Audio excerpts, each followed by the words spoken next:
What's poppin', everybody? Hello and welcome to Popcorn Culture. My name is Ben Carlin and I am your host. Here with me today is my brother Jay, who will be in every episode. Yeah, I will. I'll be here. I'm not going anywhere, man. I'm going to be in these episodes forever. Jay, I just got to say, you've been one truly splendid guest Oh, yeah. for this whole year. This whole year. It's been great having you. Yeah. I know it's time out of your busy schedule. Yeah. And I just thanks for stopping in. Yeah, you're welcome. You're welcome. It's pretty far out of my commute. So, the last week of the year for Super Carlin Brothers, we have the entire week off. Yep. Which means that we don't have an episode of The Pop this week, but we do have something special instead. Yeah, so instead of having a traditional episode of Popcorn Culture today, we have put together our top 13 favorite pop conversations from throughout all of 2021. These were rather popular segments. Yes. Wow. Way to work at a corny joke, right? Even though in our limited time. I know. Hit that bingo board. We got it. That's right. All right. What else? Jay worked. I remember the concert venue I worked at. Carp Girl. Oh my gosh. And then Luke did a thing. He's got a fever. Wow. Oh man. Yeah, Diablo 2. Fred the Cup. What else do we have this year? Did you know that our dad is a newscaster? How about this? Did you know that I got married at Disney World? I did know that you got married at Disney World. That was really impressive. It's good stuff. Hey, one last thing. Yeah. GMA. The GMA, the Green Mallard Association. Wow, the stories we've told. It's funny to me that if it's like the bingo boards have basically provided us with a strange way to distill out like a word cloud from the year. Yeah, right. It's sort of like we talk about these things so often that it's like we know these are like the running. I would love if someone has, in their spare time compiled the full closed captioning for the year's worth of popcorn culture. If we could load all of that into a word cloud and see what it looks like, that'd be amazing. It would be so fascinating. That would be very fascinating. I'm sure the word like would be in there a lot, and I bet pop would be in there a lot. That'd be a good one. It's at least in every episode. Yeah. So, with that said, thank you guys so much for your listenership this year. We're excited for 2022. Yes, we are. Here are a baker's dozen of popular topics. Pop. Here's a question for you, Ben. Because like in the world of Christmas movies, Yeah. like are all Christmas movies classics? Because like almost no matter what, a Christmas movie will be any Christmas movie could be any person's favorite Christmas movie. It's you know true. what I mean? It's like, true. Like there's really good like super classic Christmas movies like Christmas Vacation and The Santa Claus. and what's the one that just came out on Netflix? Klaus. Yeah. Well, becoming an Elf. Becoming Yep. an instant classic. But no, you're exactly right in this thing too. It's like if you can, it's fascinating to me. Like I remember Elf coming out like in movie theaters, and now it is like a staple of Christmas, and it's so cool whenever you like are in the process of witnessing one of these things happening. Yeah. There was actually, and speaking, this is like semi-tangentially related, is last year for Halloween, there was like this Adam Sandler movie that came out. I'm like, I need to look it up. I need to figure out what it's called.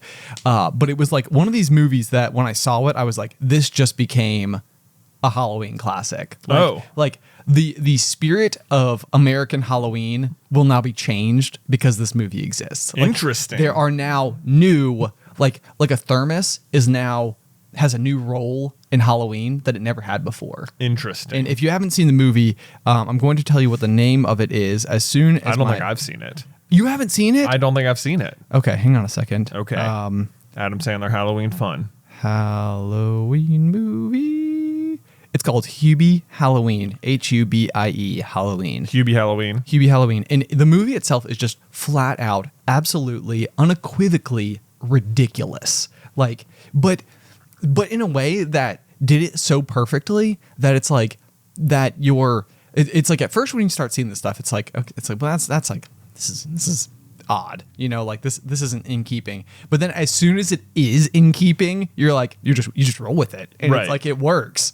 And they did such a good job of incorporating these like small things in such a substantial way that it's like, this is very well put together to become a classic. So call him a shot. I think Call it came him out your last shot. year. I would be willing to bet that 5 years from now, this is like an incredibly common, if not slightly overused Halloween costume. I see. Is being Hubie. Is being Hubie. Yeah. Okay. Well, we'll have to see because there's not that many like classic Halloween movies. Turns out I'm not like a big Halloween media consumer. Apparently not. Apparently not. Anyway, so we were talking about Christmas movies as well, though. Classics. Are all Christmas movies classics? That is the question. Because, like, is there one called the Prince? The Prince. The Christmas Prince? The Christmas Prince. I think so. Is that the one that has the girl from High School Musical in it? Nope. That's a different one. That's a different one? That's a different one. What is she in? There is like a new Christmas movie that she's in. Yeah, Vanessa Hudgens, right? Yes. Yes. Yeah. No. The Christmas Prince I think has Rose McIver. I think that's her name. Wow. I think. Hold on. I need to double check that now because I'm like, is that the name? Hello and welcome to our podcast where we try to pull facts from thin air with Yep. a small amount of base knowledge to work off of. We're like Let's rooting see. around on a bookshelf, like where you can't really, it's too high to see. Oh, I was exactly right. No It way. is Rose McIver in A Christmas Prince, Amazing. Yeah. Very Yeah. impressive. Yeah. Very impressive. which I mostly know. I will say, if you're like, why do you know who Rose McIver is? It's because she was a Power Ranger once upon a time. And when we were first watching this movie, I was like, oh my God, that girl looks so familiar. Where have I seen her? Power Rangers. Obviously. It's like you never see any of the actors who were in Power Rangers go on to do very much more. But here she is, crushing it in not just A Christmas Prince, but A Christmas Prince 2 and A Christmas Prince 3. An instant classic, And like all Christmas movies are, and like 27 Butts will be. Will be. Okay, so here's the real question. Is there a famous Christmas movie that somehow is well enough known that you would know what it is, but is also not a classic? I think I might have one. Oh, okay. Tell me if you think this falls into classic territory. It's an Arnold Schwarzenegger movie called Jingle All the Way. That's absolutely a classic. That's a classic? That's a classic. You watch it every year? I mean, I don't, but people watch it every year. Do people watch it every year? Absolutely, people watch it every year. Curious. Are there any Christmas movies that in an entire Christmas rotation got entirely 0 views? Oh, I mean, no. Yeah, I right. don't know. I don't think so. Because I mean, when last year, especially, we were going through Christmas, and Alice was like on a diehard kick. So I mean, every night we watched a different one. And let me tell you this: when you get to the bottom of that barrel, you are like you're scraping so much bottom barrel off of it Yeah. that you're hardly even getting the substance that was stored in the barrel. You're mostly just scraping barrel. It's just barrel. It's just just like splinters, kind of. It is splinters Yeah. that you scraped with your fingernails. And that's surprising because you'd think there'd be at least 24 good Christmas movies. You would think that. Yeah. Maybe we were doing a poor job of selecting them because I did not watch Jingle All the Way last year. But it sounds like you did do a poor job then. Okay. So here's a question then. Okay. People, this is a common debate. How the Harry Potter movies have become Christmas movies. Oh, it is weird because they're just not. Right, yeah, like it's certainly like not the primary purpose of the stories. Christmas does happen. Christmas does happen. And so like that is that part of it, is that it's just like if Christmas is involved in a movie, hard stop, then it's a Christmas movie. No. This is like Die Hard where people are like, oh yeah, it's a Christmas movie. I'm on camp. Die Hard is not a Christmas movie. I mean, I feel like you just opened a total can of Well, worms. that's where I am. Strong opinion, weak thing. Die Hard is not a Christmas movie. It is an action movie that takes place at a Christmas party.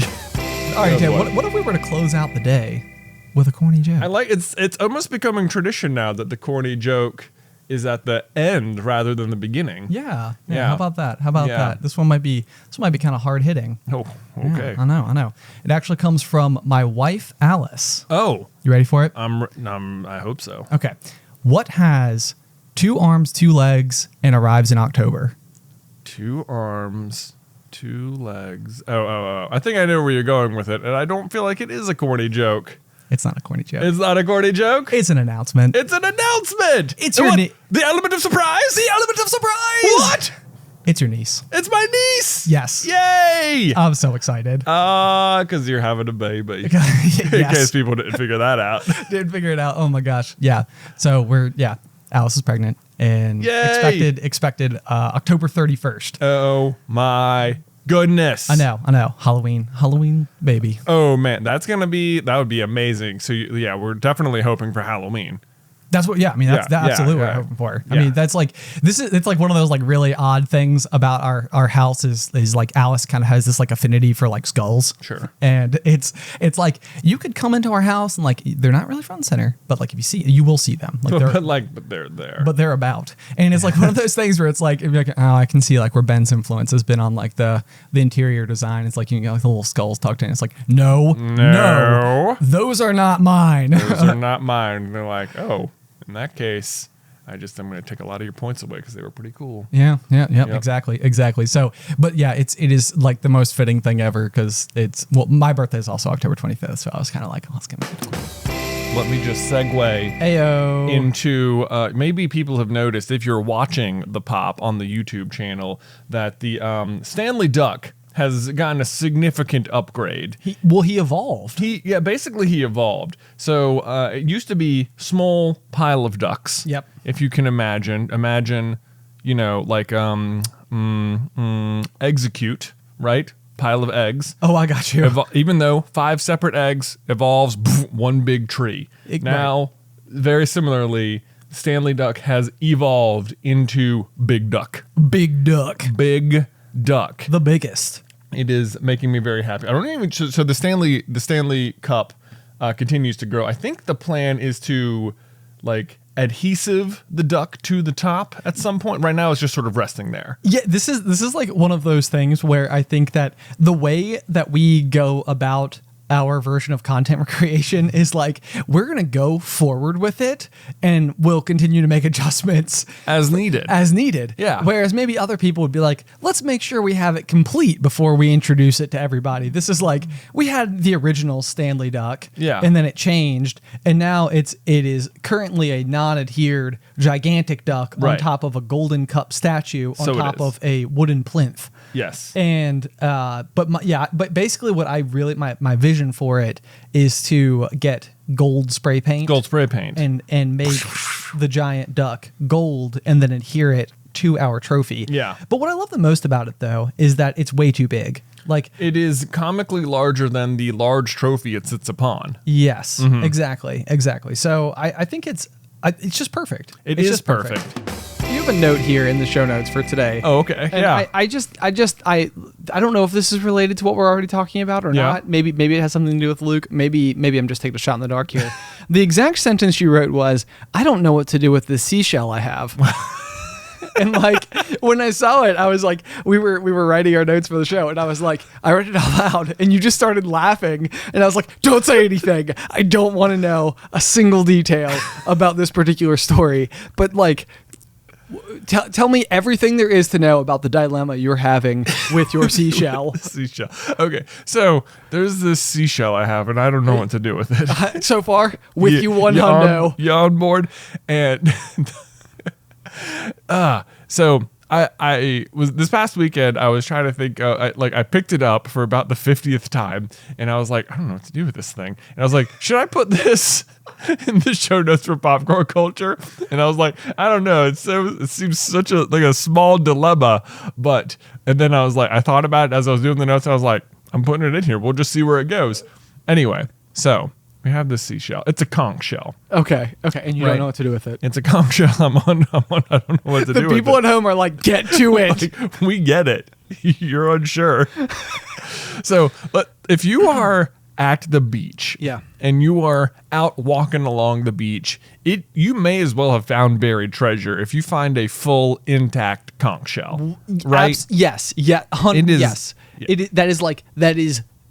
There's nothing greater that can happen at the beach. Yeah. There is. It is like winning the lottery. Not only has this shell survived the waves crashing it into the beach, but you were then also the first person to find it. Yes. Because there's no chance anyone walks past a conch shell and doesn't pick it up for themselves. They're Right. not like, that's nice, and you take it. In the history of humans, there has never been a single instance where one of us has seen a conch shell and not taken it with them. It's sort of a weird thing about like that in itself, I think is pretty unique. Like there's not other things where you're just walking around and you can just be like, this is mine now. Right. And like you want it. It's true. Like even if you see like really beautiful like wildflowers or something, well, I mean, typically there's a sign that specifically says don't take these, but also I don't even feel like I've had the impulse to. Maybe those signs are just super effective.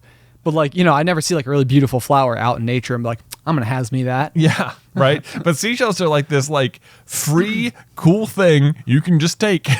This is just mine now. Right. This is mine. This is mine. I have it. I has it. The ocean chose me. The ocean chose me. I will have this conch shell. I will bring it back, and it will. And the thing is, I find myself to be extremely particular about it. Like, if I found a conch shell on the beach that was like 98% perfect, I would be like, garbage. Not like, good enough. Like like that's the thing. You pick it up and it's like, this is so good. Oh, it's missing a big chunk right here. Forget it. I don't even want it. It's not even worth bringing it home and Right. wondering what to do with it. Exactly. So anyway, we have a conch shell though at the house, which was found. It's pretty great. It's like 100%, I would say, worth keeping. Okay.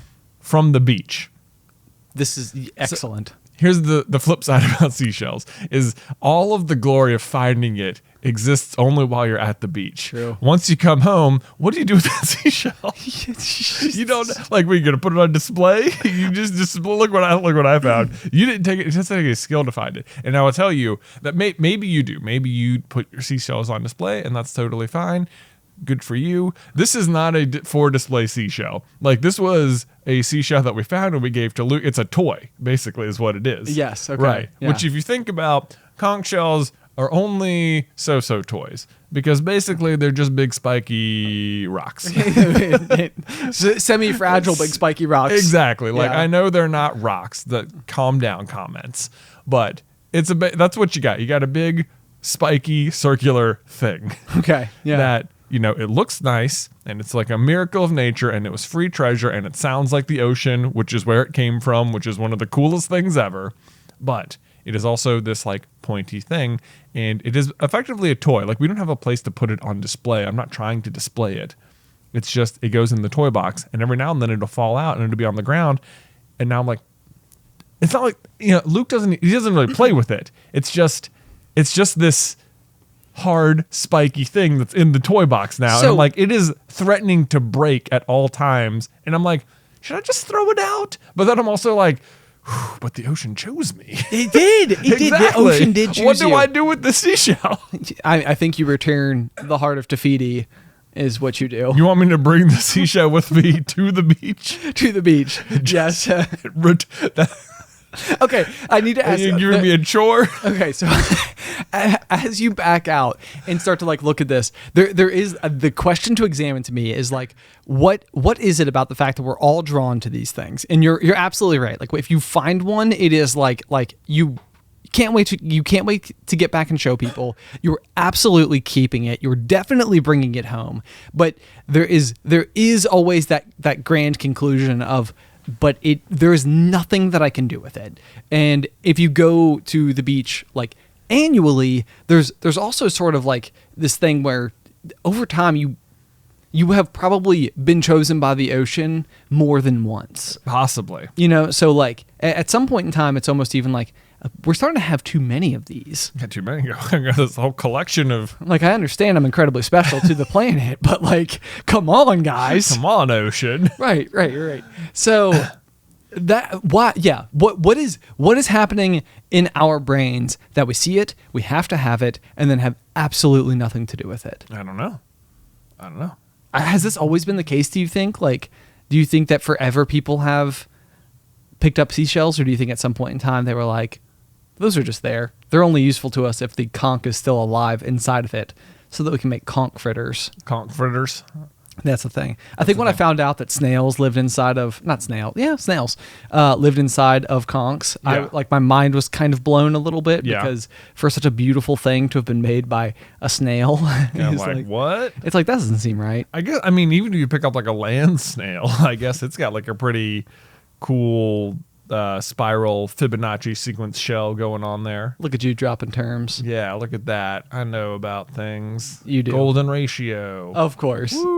Well done. Well Yeah. done. Anyway, I don't know. So that's our question. We'll just have to put it out into the universe. What do you do with your seashells? What should I do? Should I throw the seashell away? I don't think you should throw it away.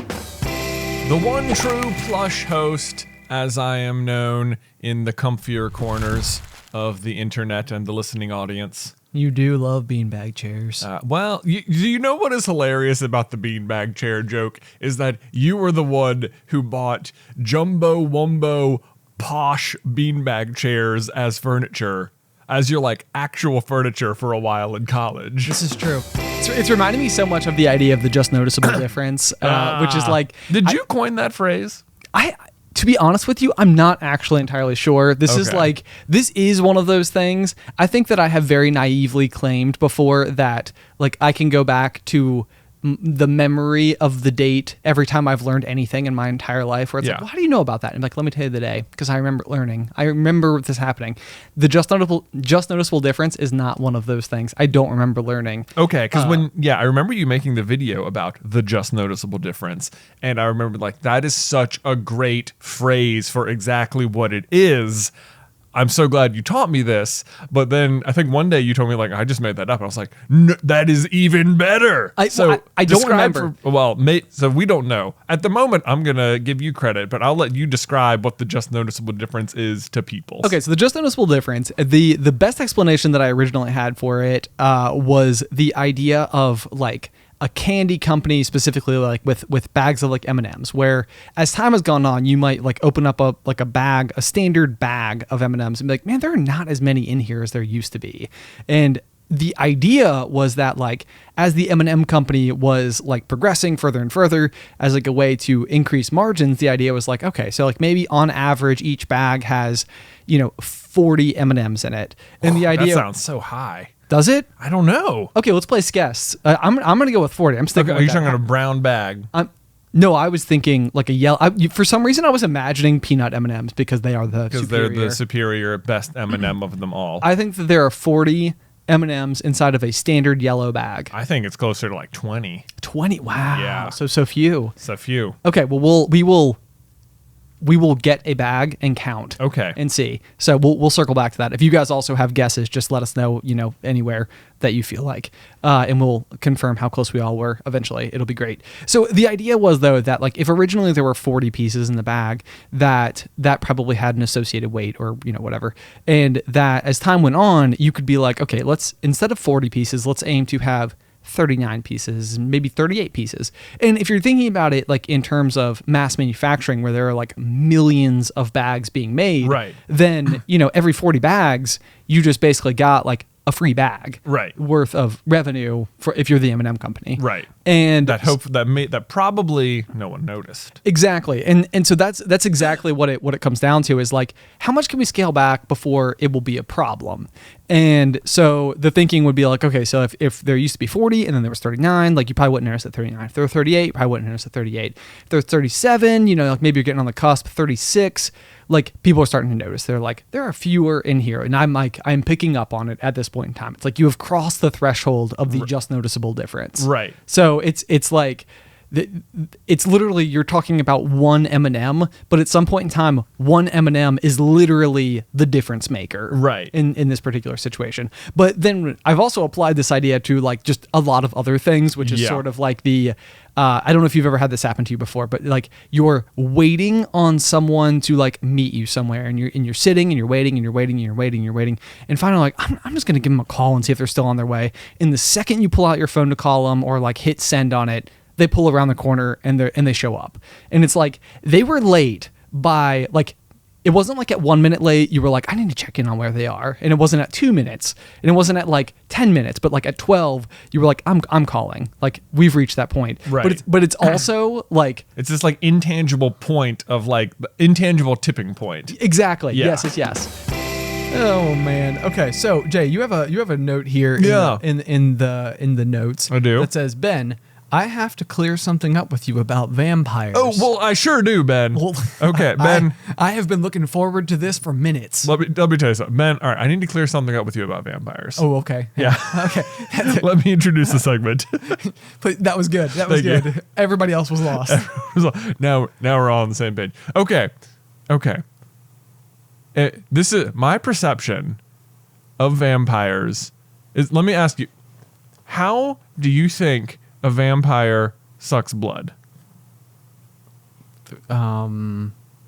I guess I've imagined the super pointy sharp canines are also like straws. Like straws, exactly. Yes, exactly. That has been exactly my thought as well. That they're sucking the blood through the teeth as if they're like little tiny straws. Little small Straws in the teeth. That's Yeah. why they have the teeth. That's why whenever you see the neck bite, it's just two little holes. It's not like gushing because went straight up. Yeah. No, precisely. I think that's key. Okay. I think that's absolutely It has come to key. my attention that maybe this is not true. What? That maybe the pointy things are just to create puncture wounds, and then it's more of like a lapping situation. No. No, I know. Like Like no. they're like sucking, like the blood is like pouring out of the wounds, and then just sort of like sucking it up as it comes.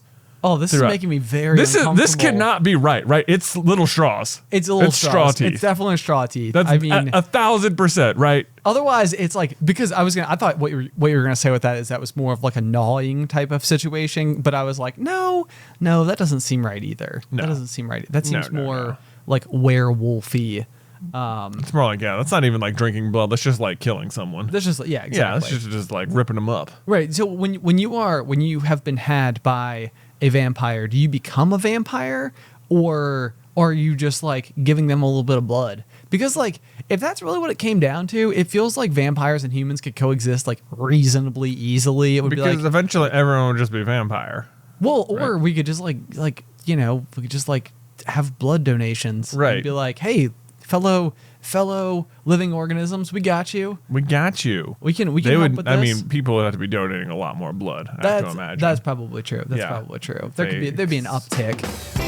This is going to be like my real challenge is can I have a notable piece of intrigue every week so that those folks watching the show are like, this is why we watch. So right. So I do remember before we were on video, you were saying you were just so excited about being able to flex your fashion choices on the pop. That's the goal. Yeah. Well, really, it's not even flex them because I don't know that they exist. It's like, can I like advance my fashion? Because it would be like, this would be like a really fun way to be like, okay, I'm gonna try new things. I'm gonna try to be ambitious, daring, cutting edge. Darren, let me just so on that note, I will say that interestingly, last week when we premiered the first video version of the pop, dare I say, it was instead myself who swept most of the fashion talk. You did! Yeah. Swept it right out from underneath That's me right. with your spectacular socks. Yeah, Which, yeah. the day that you wore them, I myself commented on them. I was like, are these different socks? Some are stripes and some are stars? Yes. How do? Yeah, so if you weren't watching, my socks last week were one side striped, one side stars. So, On purpose. On purpose, yeah. We had many comments about how I must have bought 2 pairs and then mixed matched. Let me tell you, no. They came mismatched. It's almost like they were trying to look like the American flag on purpose, which is exactly what they were trying to do. And Do you know that I feel like if we had a brand deal with that sock company, or if we just sold those socks, I think that it would have been the most successful merch we have ever had, ever. Because we're sitting there in the chat with the premiere of the video episode, and I mean, I feel like 40% of the comments are the intrigue attached to your socks. yeah, well, so because half the episode I was sitting with my, 1 foot up on my knee. Yeah. And that I for longer than expected, I was like, you know what? I can't wait to see what people say when they see the other sock. And like for way longer into the episode than I would have expected, I didn't switch legs. Yeah. But then sure enough, as soon as I did, people were like, whoa, what the, are you wearing different socks? Now people are going to change the phrase to be waiting for the other sock to drop. Waiting for the other sock to drop. So the commitment to like Mickey, I think for me is there's been like a roller coaster that I've probably been on in my life, but I feel like through most of my adult years, I have tried to be the most like almost non-specific person possible. So this has been like it's not really Could you like be more specific about that? I'll attempt to be. Okay. So this is not like maybe something that is like super top of mind where I like diluted it down to like my life's mission statement. It just sort of became consistently true across like a lot of like different branches of my personality and sort of like how I showed myself to the world. Right. And it was maybe something that I was like attempting to like very carefully curate, but like I said, it was very like instinctually, I guess. Like, Right. Like it all is true. It wasn't part of like some type of grandmaster plan, but it definitely is consistent. And it's almost like it was this goal to not be an overly specific person. Like I really didn't want there to be any aspect of my personality that was like so extreme or obvious that there would ever be a situation where somebody would be having a conversation about me and they'd be like, yeah, there's this Ben guy who like this, and it would be like some characteristic about me that you could be like, oh man, yeah, like he's like really blank. It was like I was constantly trying like wanted to be blank. I didn't want there to be an end to that sentence because I wanted it to be the case that like that there was that maybe this would be the idea, is that like if your personality in some scenario or most generic state is a circle, it's like like that would be Emmett from the Lego movie. Just smoothed off all the edges. Smoothed off all the edges. Like there's nothing that like juts out into like one direction or another. Like I would say most personalities look more like a drawing of like a sun or something where there's like spikes and everything going off in like 100 different directions. I see. Like that's how. So you want it to be a dead star. I want it to be sun. No sun. Just no a sun. moon. I want it to be a circle. Right. And that like with that idea being that like all parts are there, but there was nothing like I wanted there to be nothing negative that somebody could say about me. You wanted to be Aaron Burr. That's what I'm hearing. Is that like if you stand for nothing, Ben, what will you fall for? Oh, wow. It sounds to me like a form of putting up guards against like judgment. Like if I am not known, like anything you're interested in is subject to judgment from other people. So if you just appear to maintain or have the appearance of someone who cares about nothing, it is difficult for you to be judged. It's like, you're right, like a circle, like if there's spikes coming off that circle, someone can grab one of those spikes. Exactly. But if it's smooth, there's nothing to grab onto. Yes. So it's like protection, but I would say you're sacrificing, I don't know, like enjoying a lot of stuff or like letting yourself. Yeah, I would say that's probably exactly what it sounds like, is you're sacrificing like passions or enthusiasm. Well, and I think that's like I've touched on this before, and like sort of like one of my like sort of recent discoveries about myself is this, and we've talked about it, but like a people pleaser, is sort of the idea. And I think that a lot of what happened once my personality became like at least a bit more exposed on the internet in terms of having like, and we're not like, a big deal or anything like that on the interweb, but there is at least a big enough of an audience that there are a lot of different people from a lot of different walks of life that could like look in on your life and have reactions to things. Right. And I remember, there's like little moments that I think were extraordinarily impactful to me, where it's like, you're talking about like individual comments that may have like quite literally like made me start to operate differently. Yeah. Where it was like what just happened was one of the spikes just got like molded into like a smooth rounded edge because it was like you as a young person had a nice fun spike that you were excited about and got you know, excited to do things, and someone came on and just like was like, that spike right there is the ugliest thing I've ever seen. You're stupid for that spike and I don't like you. Exactly. Right. 100%. 100%. And here, the interesting thing about it too is that like I've seen people on the internet who are extraordinarily opinionated, and I think a lot of what that does is like you tend to have a lot of people who like mega lock into you because chances are if people disagree with you, they're going to go someplace else.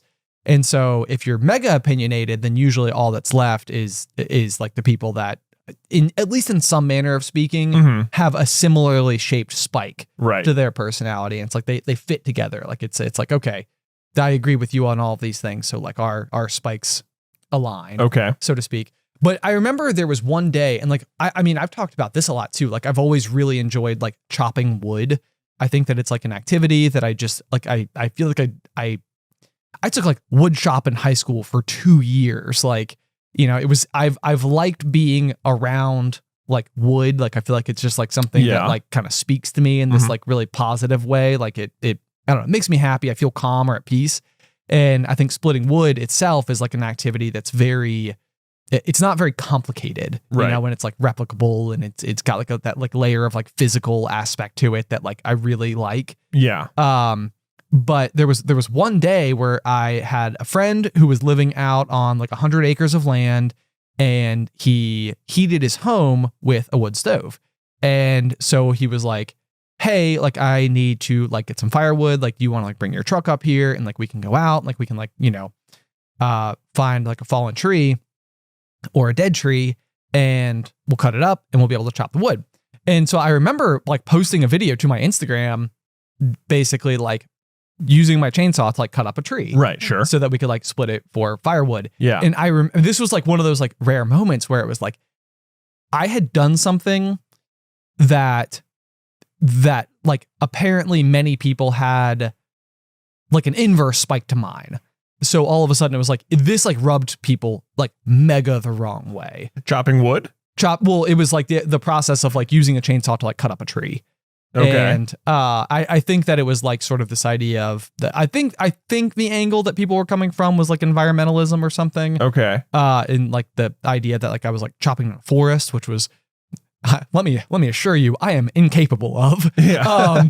But the fact of the matter was, it was like something that like I was like really excited to like share this, because I was like, you know, I went out and bought like a chainsaw, and I bought like a nice one, you know, like it was far and away way nicer than anything that I needed based on the kind of application I would ever be putting it to. Right. You know, it's like a real one that like a woodsman might use. And I have it for like occasionally trimming branches, you know, my Christmas tree once a year. Right. But in this particular occasion, I was like, I'm going to go put this thing to work. Like I'm going to get to like, you know, take a full fallen tree and go through and chop it into like little pieces. I'm going to go split all the wood. And it was very polarizing. And I think that reaction to me had such like a massive impact where it was like, I can't do this anymore. Like, this is like not an acceptable, like in order for me to like maintain that like round shape, it's like, I need to stop doing this. And so it was like, okay, you know, and so like it's not, I mean, you know, it's not like so extreme to the point where like I wouldn't still go and like cut down a tree in order to make firewood out of it that's going to be used for like a very specific purpose, you know, whatever. Like, for what it's worth, I'm never going out and cutting down trees for sport. You know, like I'm not hunting trees for the thrill of the hunt. Right. But you know, it's something that like, I think that it like was a spike of mine that I put out there that I realized that like people did not like. And it was enough for me to be like, okay, like now this is like something that like, you know, I would not share anymore. Like I like, it needs to be something that is like, you know, like I wouldn't even want people to know that it's true about like maybe something that I've done. Like, so I need to lop that off. The idea for me for a long time of wearing like Mickey Mouse clothing would have been the type of thing where like what you are doing is putting that spike out there that might be then interpreted by someone out there in the real world, not just on the internet, as being like, oh, he's that kind of person. Right. Like it's like, yeah, he's he's really into like the whole Disney thing, you know, like as if that could be like a Right. negative characteristic in someone's eye, which maybe it is. But I think as I've gotten older, there's been a portion of me that's like been a bit more willing to just be like, this is a thing that I like. I think, yeah. And I think the older you get, the more stuff like that can start to like realize, like when you're a kid, like if you're just like, if it's something as innocuous as wearing a Mickey Mouse t-shirt or something and being afraid someone's going to make fun of you for that or consider you a certain kind of person for that. It's like, as a kid, it can feel very much like, oh, I might catch flack for this. I shouldn't do it. Right. But as an adult, it's, I think, much easier to recognize that like you are just wearing a shirt. And if the greater crime is that someone is making fun of you for it rather than that you're wearing it. Yes. Yeah. Absolutely. It's just like that. It says much more about the attacker than the attackee. Right. And I think that there's like a measure of self-worth because there is probably like a twofold thing to it where there's some amount of, you know, maybe mild bullying or not mild bullying that could be happening where someone dislikes or has a different opinion of something that you like and they're making you feel bad for liking that thing. Yeah. Well, this is basically the core of like our whole channel, though. Sure. More or less, you know, like at the beginning of every episode of Super Carlin Brothers, it says celebrate your fandom. And the whole point is that like, hopefully we're creating videos and a community where people can like feel safe in that this is a place where people are enthusiastic about whatever they like and aren't going to like meet judgment for liking something like Disney movies, even though they're adults, or like Harry Potter or Marvel or whatever it is. Exactly. And it's becoming, you know, considerably more widespread and just accepted that people just love this stuff anyway. Yes. But yes. That's still sort of like that's still the goal of what we're doing. But I can tell you, I remember very specifically a moment. I'm not even sure if I've talked about it on the pod before. I know I've made a video about it. Okay. Yeah, a moment like this from my childhood where the thing I was into as like what must have been like 5 or 6 year old was Power Rangers. Yeah. You know, Mighty Morphin Power Rangers. First wave. Right. Super awesome. Everyone loved Power. Like, you know, everyone in my class loved Power Rangers. Every kid I knew, it was a phenomenon. Yes. You know, fantastic. And I remember the Mighty Morphin Power Rangers movie came out, which is just terrible, by the way. Sure. And it has this weird scenario where they have all the same actors from the show, but it is not canon to the show.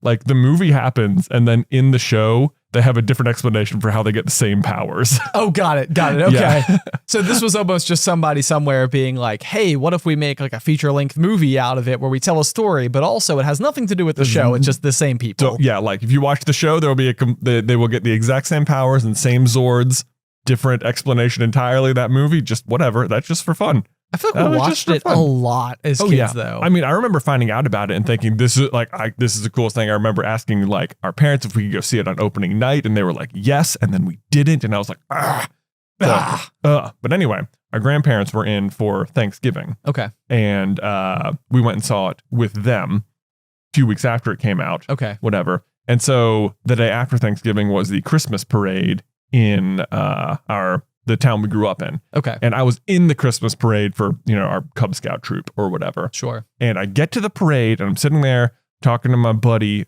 one of my childhood best friends who I won't like name drop or anything. Sure.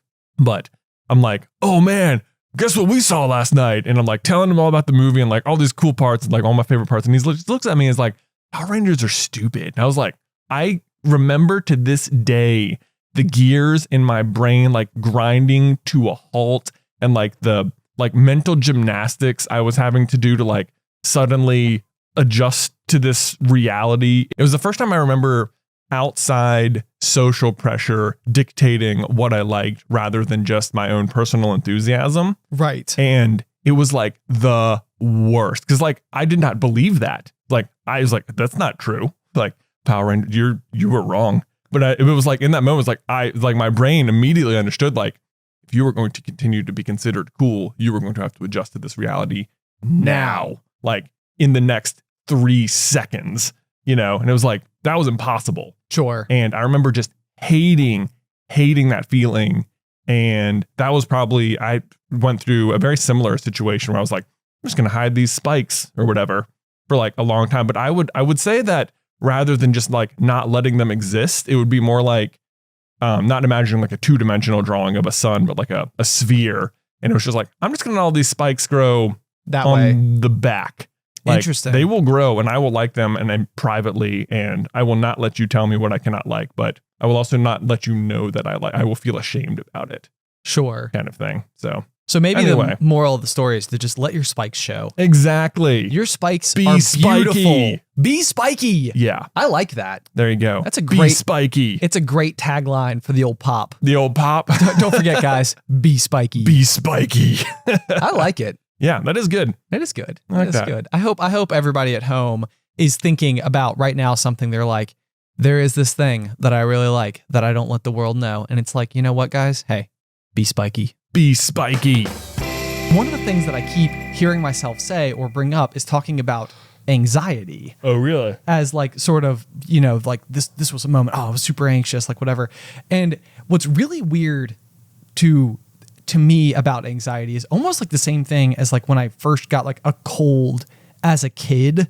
Like I was experiencing something, but I didn't know what I was experiencing. So like as a kid with a cold, I was just like, well, I guess I'm just uncomfortable today. Right, Like, okay. Like, you know, it was kind of like, to me, it wasn't this type of thing where you would go and be like, Mom, I think I have a cold, because there was no way for me to like I didn't know what it was. Right. So there was no way for me to articulate it.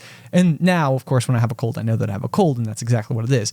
The same thing is true for me with anxiety. Like, of course, my whole life I've known what the term is, and like it probably even been able to like refer to moments as like you know, anxious. But yeah, I felt anxious before I went on stage. yes, Yeah. but what I really think that is, it's almost like using the wrong word. It's like I was nervous before going on stage. Right. Like not experiencing anxiety. So it's only really been probably in the past year or so that I've discovered that this thing that is constantly happening for me is in fact anxiety. Yeah. And I think as a result, now I'm having like so much reflection throughout my life where like I can go back to specific memories and be like, oh, that's what was going on then. Right. And it's now like this weird thing that seems to fit everywhere. Right.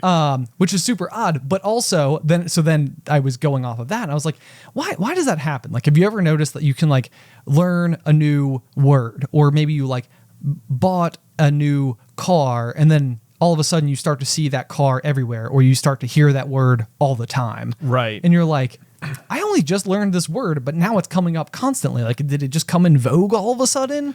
There is a word for this phenomenon. There is, and I have Yeah. it right before Oh, me. okay. Yeah. It is, hang on. It is the Bader-Meinhof phenomenon. Oh, okay. Which is the, aka the frequency illusion. Oh.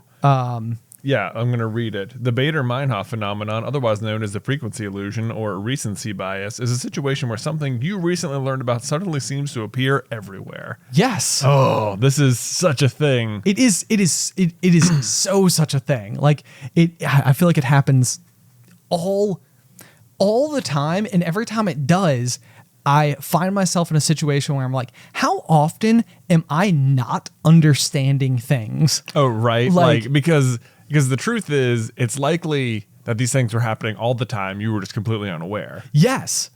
But now Yeah. that you start to see them and you understand the references, it's like, okay. And like sometimes it's even like you watch a movie and all of a sudden, like by watching the movie, you now understand so much more about, I don't know. Yeah. Like whenever that comes up. Yeah. Like you've been hearing people quote a thing your whole life. Right. And you're like, I think that must be from a thing. That's got that. The way you're delivering it sounds like it was from a movie, but I don't know what the movie was, and I don't know the context, so I'm not really in on it. Exactly. Yeah. Yeah. So this has been this has been the latest example of it for me, is that like, I think now that I'm able to identify anxiety, it's also the fact that I have it constantly. It's like, Oh, someone put a name on this, and now it's how I feel all the time. now, yeah. Well, it sounds a little different though, because this sounds like you're able to revisit past moments and also realize that it was around then. Like, it's not just that, like, oh, now I'm noticing it. You're able to, like, remember times in the past. Well, I think that's exactly it. So it's not that times in the past I wasn't experiencing anxiety. I just don't think that I knew that is what it was. And so now I feel like, you know, because I like looking into stuff like this, when I now start to experience anxiety, I almost feel like I maybe like attack it in a way. Okay. Like it's almost like, okay, but why am I feeling this way? Like, what is the sense of lack of control that is going on in my life that is making me now feel worried about this particular thing? And is that something that I can like address head on and be like, hey, this is the problem. This is why I'm concerned. Right. You know, and it's very frequently like, you know, anxiety comes from the unknown. For Right. me. You know, it's like, I don't know what's going to happen. What's happening? Yeah. Yeah. Crazy. I know. Very interesting though. Yeah. So there's been that, and then the other little factoid that I was pulling before today's episode, because this is like another one of these things, this is the first episode of the Pop that we're ever airing live on the Super Carlin Brothers YouTube channel. So you get to see what we look like and where we sit. And where we sit. Do we match What you imagine. what you imagined in your head? Is the One True Host trophy exactly where you thought it would be? Yeah, I think most people probably are like, maybe it should be right there. No, you know what I'm saying? Like, right? Definitely do not make it askew. But I see what you made it askew too. I made it askew the right way. The short version of the story is that at summer camp as a kid, we went to visit the Smith Mountain Lake Dam, where next to the dam, there's this like gift shop and dock area. The where, damn gift shop. Yeah, precisely. Where there are dam fish that you can feed with popcorn. Yeah. Per the popcorn machine just inside. Yeah. It is weird that it might even be that popcorn machine. The one that is like literally like on your left-hand shoulder. Now that I'm like thinking back on this memory, or maybe I'm just like placing it there. Yeah. Because I think memories are not as strong as we think they are. Well, that's true. But I'm 100% sure this happened. But anyway. But I saw a girl fall into a pit of carp. A pit of carp. Yeah, and so the thing was though is that like there are so many carp there because you can feed them the popcorn and they know it, and like it's like a touristy type of thing. Like everybody does this. So there's just a ton of carp. And while I was there was this one girl who fell in with the carp, and it was always like one of these things where like as I've gotten older, I'm like, that was a really remarkable thing that happened, and I don't know who this person is, and it predated all social media by so much that like it wasn't like, you know, I was able to like while at camp and while being friends with this girl, it was like, oh yeah, I added you on MySpace Right. or whatever. But it was like a summer camp thing, so it was like a girl from another school. Girl from another school. Right. At the very least, probably from some half of Eastern Virginia is about as much as I could. Right. Wait, no, I'm sorry. Western Virginia. That was my Yeah, bad. yeah. I got my sides all wrong. Whoops. Western Virginia. That's about it. I mix that up a lot too because we live in the west half of an East Coast state. Right. Yeah. And there is a West Virginia. There is a West Virginia. Yeah. So we're like East Virginia, but we live in the west side of East Virginia. So anyway, if you went to summer camp and went on a field trip at summer camp to the Smith Mountain Lake Dam and fell into a pit of carp, maybe you knew Ben. Maybe you knew me. Maybe And, you knew me. speak up. And here's the thing is that like if you live in this area or have family who live in this area, maybe just ask them. Like, because you just, especially if their name starts with an L. Right, Like, because- do you ever fall into a pit of carp? Like they're probably obviously like in their early 30s now. Right? They would They have to be within like one grade And plus or minus. of me. because there's no way the story doesn't exist in the family. Right. There's no way like this just went like she didn't go home and they were like, how was your day? And she was like, yeah, it was fine. I got this at the gift shop. That was it. Like this story exists in a very real, hilarious way in someone's family. The story is out there nearby even. I know. Possibly nearby. It's infuriating. We'll find her. I know. One day. It's a dream, and if the pop allows it to happen, goodness gracious, How would that great. be the most incredible thing ever? It would be but- like, A lot of new people are watching this particular episode, so they might be wondering why we have a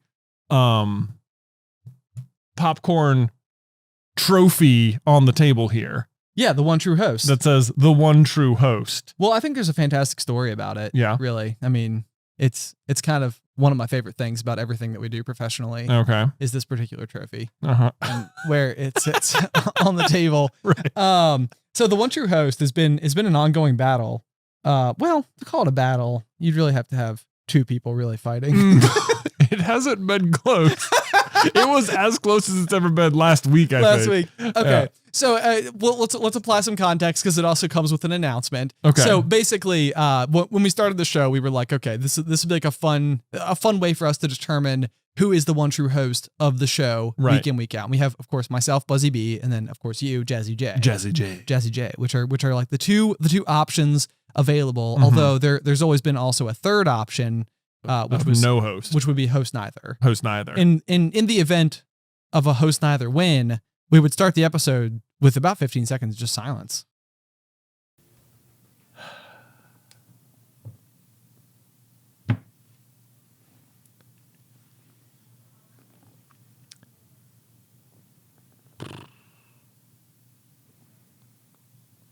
And time. Wow. Because I don't know what it's like. I think my brain has been like trained. I think it's like a vicious cycle. It's like, I don't like opening mail because oftentimes the mail makes me feel like I'm in trouble, which that's a ridiculous idea. Sure. There's no reason the mail should just be like, you're in trouble, you messed up. Right. But You must have just got one bad letter and it just sent you down a different path. I know. It's like, the irony is that if you don't open mail, eventually that will be true. Did anybody ever break up with you via mail? Oh, I don't think anyone broke up with me via mail. Like an actual hard letter? I don't think no, not like a hard letter in the mail. They'd be like, "Oh, Jonathan, you got a piece of mail from your girlfriend. How great!" Great. That would be so mean. Has anybody ever done that? I mean, I'm sure, certainly. surely. Do you have like a worst way you were broken up with? Hang on. Certainly. Maybe. Certainly there is. You know what? Okay. The thing about yes, there. Okay. I think I've only actually been broken up with one time. Good for you. Thanks. And it was not by letter. And I would almost say that it was slightly like a coerced situation, maybe, where I was absolutely certain that like the girl that I was dating at this period of time was just now interested in another person. Yeah. And I remember like the way that I like was slowly stumbling onto this particular fact is that we used to go one summer to John from the GMA's house. Yeah. Because he had a pool. Right. And we had a curfew. And so whenever I was like headed home from my curfew, I would call this girlfriend and we would like talk on the phone because it was like a 20-minute drive home or whatever. And I remember at some point in time, the phone started doing this thing where it would like ring. And then at the end of the ring, it was like ring, boop. Oh, that's like they're on the other line sound. They're on the other line sound. Right. And so it was like one of these things where it was like, it got to the point where every single night, like this was like a ritual, like, you know, this is like when I called her and we talked on the phone. Right. And every single night she was already on the phone With someone else. Right. And like, what are the odds? Right. And that was the case. Like I wasn't wrong. Yeah, that's the worst. And you're like, I have a feeling. I think that she so badly did not want to like be the bad guy. Oh, of course. Yeah. And so I think that like almost what was happening was it was like, I think that she was basically just in the process of slowly and more progressively now communicating with this new gentleman. And like that whole time, I think it was almost like leaving like little like breadcrumbs types of things so that I would break up with her. And so I suppose. Oh, that move. I know. Yeah. I think in the end, what really kind of happened was I was like, I like called her one night. I was like, you need to break up with me if this is what's going on. And so like, I remember I had to talk her into it for like an hour and 40 minutes on the phone. And it was just like, why aren't I just breaking up with you? I don't know. I don't know either. Yeah. I don't know either. It was like a really odd, it was like, even me, like I wanted to be in the relationship. And so I was like, I'm not going to break up with you, because that's not how this works. Right. So it's like I'm going to put the burden on you. That's to so do weird this. because like that is how it should work. Like you're cheating on me. Of course I'm breaking up with you. Right, exactly. But so that was the weird thing about it. So like I remember even like the next day I was working at Petland at the time, and I remember getting to work and I was all like, wallowing, and my manager was like, "Is everything okay?" And I was like, "Yeah, my girlfriend broke up with me last night." And he's like, "Oh no, what happened?" And I was like, how do I even tell this story? How to? Hold on. Let me ruminate on it. I'm ruminating on it right now. Like, Have I dug up an old? you have. I'm like, Oh, no. I can go back to the moment. I remember being in my bedroom and like my aquarium with like the water level was like 3 inches low. So like the filter was like making noise as it was like splashing. It's like, I can like go back to this night. Oh, What a weird thing. sorry about that. That's okay. Yeah. What was the worst way you were ever broken up with? Oh man. Okay. Did you know this question was coming? Well, I asked you, so I had a feeling. Excellent. Yeah, I had a feeling.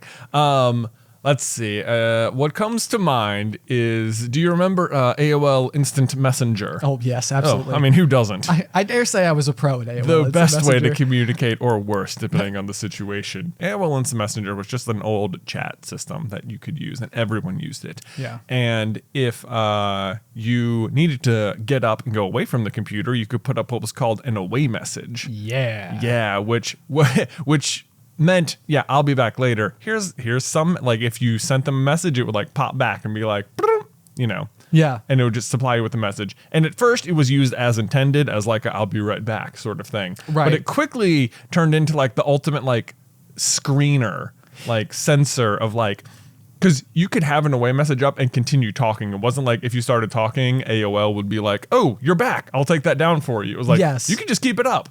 And so then if you didn't want to talk to people, you could just the away message. Like, no, the away message, I wasn't there. I had an away message up. We're not talking about. Like, I'm not on my computer. But if like you were online and there was someone you normally talk to who had like a little yellow pad next to it and they were bold the whole time that you were on for like 2 hours, it's like, you are there. You are there. Yeah. But even then, it's so like, probably they were there. Yeah. But it's so easy to be like, nah, I wasn't. I just left it open. My mom was on the computer. The away message was sort of like the original status update. It was like the original Twitter. Yeah, I think. it really You was, could put like yeah. a little message in there that would pop up. You could check people's away messages even without actually messaging them. Whatever. So one day, girl I'm dating, her away message is up, and it's like a survey. It's like it was like a little questionnaire sort of thing. Okay. Like take this quiz about me or something like that. Okay. And you could like read how they had answered the questions on this little quiz about themselves. And like one of the questions was like, are you in a relationship? And it just said like ... as the answer. And it was like, well, okay. Oh no. And this was like how like I found out like that you were being broken that- up with. I'm like, hey, yeah. It feels like this was intentional too. It does Like, exactly because Yeah. it's like we would have talked like every night. It's like you put that up, I'm not. There's no way I don't see it. oh no. Yeah, so it was like that was pretty bad. Dot. I know. I was like, okay. Okay. Yeah. Yeah, this is a pretty obvious answer since we're dating. Right. Yeah. But otherwise. Until next week.